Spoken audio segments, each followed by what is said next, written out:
Looking back on my life, I felt like I was going through life like it was the movie, The Matrix, where all of a sudden you just wake up and you realize that what you thought was your reality isn't really what you expected from life. I went on for years like this until I met my husband, who really initiated the process of me waking up. But this journey of self discovery didn't just happen in an instant. It actually took a bunch of years for me to wake up. So there was a long time where I had a lot of fun exploring different things, such as photography or even making videos. But every time I would sit down and edit the videos, I always felt like an imposter. I would look at myself and wonder, like, what exactly is she trying to do? Like, that's not really who she was. And being the overthinker that I am, of course, I would research how can I be more like myself on camera? And the answer was, well, just be authentic. And then my next question was, how can I be authentic? The response was, well, just be yourself. This was probably one of the most difficult things I had to do in my self-discovery journey. It was pushing me to ask the question, why? And when I look back on my childhood, I think I had a hard time with it because I honestly just didn't remember much of my childhood. And I was afraid of the why. Why didn't I remember? I was in fear of what it would reveal. If I went back digging into my childhood, would I just re-traumatize myself again? Like, isn't there a reason why I don't remember in the first place? So instead of focusing on the why, I decided to focus on how. How can I just improve myself? And what I realized is that focusing on the how will really get you only so far. And the closer I got to that realization, the more pressure I felt, the more fear. I felt that if I were to get to that point, it would break me. I felt so much panic in that moment. But when I actually had that moment of relief, it really wasn't as dramatic as I thought it would be. Yes, I did cry, actually quite a bit, but it was more of a releasing cry instead of a destructive one. With all the self-improvement things I've been doing over the years, I was actually surprised to find out how strong I really was. You see, before I got to that breaking point, there are a lot of times I pushed myself outside of my comfort zone because I was pushing to be my authentic self. And I continued to do that because the more I pushed myself, the more I realized that my fear was mostly associated with just starting. And once I got there, I wasn't afraid to execute. And when I was done, I was excited to do it again. If you feel like I did, just lost, confused, not even able to remember your childhood to find out, is it something that happened then that made you who you are today? So one of the exercises is to look back into your childhood. And for some reason, it took me back to the night where my parents separated. So I started to do more research into behavior and why we tend to do the things that we do as an adult and speak to my inner child. And feeling wounded, then I would highly recommend that you look into finding more about your inner child. To look for the most vivid memory that you have growing up. To this day, I can't tell you if it was really how it happened or somehow I made the visuals up in my head because I was quite young. But that specific moment is key for me.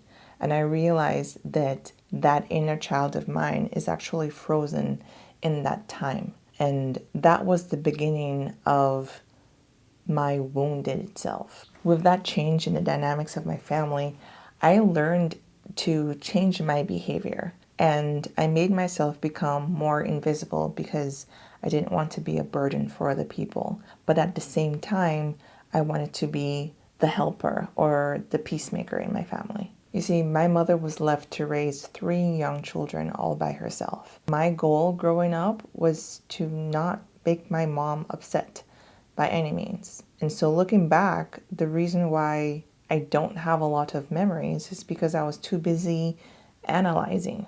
I was just looking at other people, looking to see what their behavior was, or maybe their reaction, or to just pay more attention to my mother's footsteps, the way that she sounded when she was walking into the door, because those things would then allow me to calibrate my behavior to match her energy and hope that she would be happy.